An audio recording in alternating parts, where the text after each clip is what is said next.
Good morning friends. Varad online government job updates में आपका स्वागत है। फ्रेंड्स, जैसे कि आप जानते हैं स्टाफ सॉल्यूशन की तरफ से CHSL बोले तो कंबाइंड हायर सेकेंडरी 10+2 लेवल का एग्जामिनेशन 2022 यहाँ रिलीज हो चुका है। ठीक है, जिसका जो डेट है आप यहाँ स्क्रीन पर देख पा रहे हो। 6 दिसंबर 2022 से लेके तो 4 जनवरी 2023 तक ये एप्लीकेशन चलने वाला है। ठीक है, लास्ट डेट तक आप इसका ऑनलाइन पेमेंट कर सकते हो।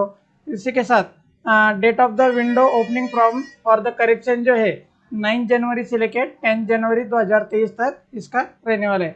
इसका शेड्यूल जो है टायर 1 का CBT टेस्ट होने वाला है, ये फरवरी या मार्च 2023 में होगा। ठीक है, इसका सेकंड जो टेस्ट है टायर सेकंड का, ये भी CBT होगा, लेकिन इसका जो डेट है अभी यहाँ मौजूद नहीं है। ठीक है,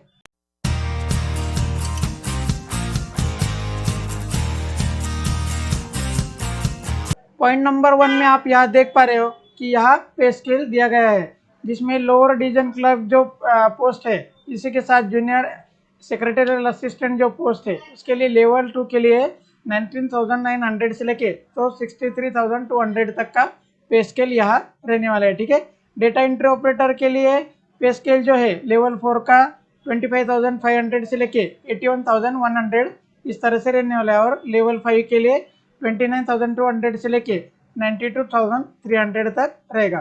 ठीक है, डेटा एंट्री ऑपरेटर के लिए ग्रेड ए के लिए पे स्केल जो 4 जो है ये 25,800 से लेके 81,100 इसके बीच में रहने वाला है। तो एक अंदर देखा जाए तो पे स्केल बहुत ही बढ़िया है, जिसका भी 12th हो उसके लिए ये सैलरी बहुत ही अच्छा ऑप्शन रहने वाला है। ठीक है, अगर वैकेंसीज के बारे में बात करें तो टेंटेटिवली वैकेंसीज अप्रॉक्स 4,500 वैकेंसीज यहाँ रहने वाली है। 12th के बेस पे 4,500 वैकेंसीज के लिए अप्लाई करना और इतनी सैलरी रहना, ये सबके लिए एक अच्छी बात होगी। ठीक है, एज लिमिट की अगर बात करें तो 1 जनवरी 2022 को आपका एज जो है 18 से लेकर 27 के बीच में होना चाहिए, लेकिन कास्ट के हिसाब से इसको रिजर्वेशन के लिए रिलैक्सेशन रहता है इसमें।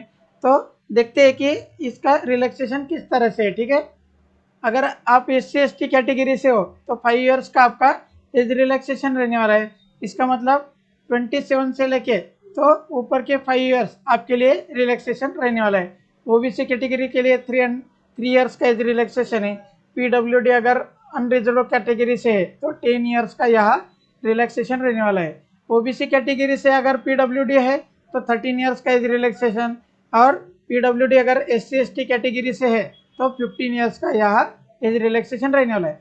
एक सर्विसमैन की अगर बात करें तो 3 years after the deduction of the military services rendered from the actual age age on closing date of the receipt of the online application, इस तरह से यहाँ लिखा गया है। अगर डिफेंस पर्सनल कोई डिसेबल्ड है तो 3 इयर्स का, defence person disabled in the SC/ST category है तो 8 इयर्स का, सेंट्रल गवर्नमेंट सिविलियन एम्प्लॉयज़ है तो 40 इयर्स का, और सेंट्रल गवर्नमेंट सिविलियन एम्प्लॉयज़ उसके साथ में 45 इयर्स का SC/ST कैटेगरी के लिए यहाँ रहने वाला है। अगर कोई विडो डिवोर्स वाली वुमन है तो इसके लिए 35 इयर्स तक का एज लिमिट यहाँ पे रिलैक्सेशन रहने वाला है। ठीक है, इसके साथ ही अगर SC/ST कैटेगरी से कोई वुमन डिवोर्स या विडो है तो 40 इयर्स तक उसको यहाँ अलाउ किया जाएगा। ठीक है, एजुकेशनल क्वालिफिकेशन की अगर बात करें तो आप यहाँ देख पा रहे हो कि for LDC/JSA and DEO/DEO grade A के लिए ओनली 12th का एजुकेशन क्राइटेरिया यहाँ रखा गया है। ठीक है, तो रिकॉग्नाइज बोर्ड से आपका 12th कंप्लीट होना चाहिए, बस इतना ही क्राइटेरिया है, और इसके साथ ही आपको कंप्यूटर का अच्छे से नॉलेज होना चाहिए। ठीक है, हाउ टू अप्लाई में आप यहाँ देख पा रहे हो कि एप्लीकेशन जो है ssc.nic.in इस साइड से आपको अप्लाई करना है। तो अगर जिसका भी रजिस्ट्रेशन नहीं है तो उन्होंने न्यू यूज़र रजिस्ट्रेशन पर क्लिक करने के बाद में ये सारी डिटेल्स आपको यहाँ फिल करना होगा, और जिसका भी रजिस्ट्रेशन है वो डायरेक्टली लॉगिन करके भी यहाँ से फॉर्म को फिल कर सकता है। ठीक है, एक बहुत ही इंपॉर्टेंट इंस्ट्रक्शन आप यहाँ देख पा रहे हो, the photograph of the candidate should not be more than 3 months old from the date of the publication of the notice of the examination. The photograph should be without cap and specs. The frontal view of the face should be clearly visible होना चाहिए, मतलब आपका photograph एकदम clearly होना चाहिए, without specs होना चाहिए। इसके साथ ही फोटोग्राफ में आपका डेट, जो फोटोग्राफ निकाला वो डेट आपका पंच किया वाला होना जरूरी है, ठीक है। एप्लीकेशन फीस को आप देख पा रहे हो कि फीस ऑफ एप्लीकेशन 100 रुपीज़ रहने वाला है, जो कि only open and OBC category के लिए, ठीक है। जिसमें SC ST PWD है, एक्स सर्विसमैन है, कोई लेडीज़ है, तो इनको फीस में एग्जम्पशन रहने वाले हैं। किसी भी प्रकार का फीस आपको यहाँ पे करने की जरूरत नहीं, बस आपका फॉर्म फिल करवा देना है, ठीक है। ओपन ओबीसी कैंडिडेट, इसका फॉर्म फीस जो है आपका भीम UPI, नेट बैंकिंग, आपका visa card, master card, maestro, rupees, जो भी आपके पास कार्ड है वो कार्ड से आप इसको ऑनलाइन पेमेंट कर सकते हो, ठीक है। पहली बार यह ऑप्शन देखने को मिला है कि Windows for the application form correction 9 जनवरी 2023 से लेके तो 10 जनवरी 2023 के रात के 12 बजे तक खुला रहने वाला है, ठीक है।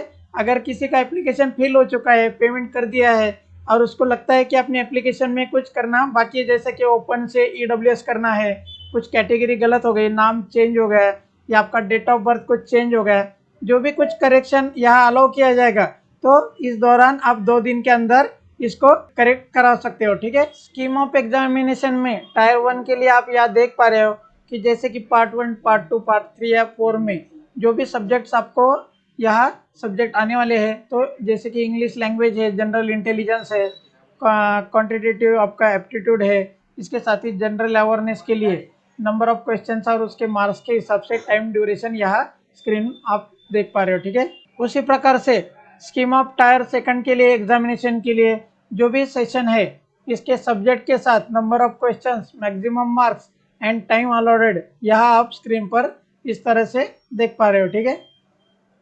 फ्रेंड्स, इंपॉर्टेंट इंस्ट्रक्शन को आप यहाँ स्क्रीन पर देख पा रहे हो, जिसमें before applying candidate must to go through the instructions given in the notification of the examination very carefully. आपको यहाँ पढ़ना होगा ताकि आपको क्या चीज़ करनी है, क्या नहीं करनी है, ये सारी चीज़ें आपको यहाँ पे पता चलेगी कि फोटोग्राफ क्या लोड करना है, आपका एग्ज़ाम सेंटर्स आपको कौन से चॉइस करने होंगे, फ़ोटो किस तरह से होना चाहिए, ये सारी इंपॉर्टेंट चीज़ें आपको यहाँ देखने को मिलने वाली है।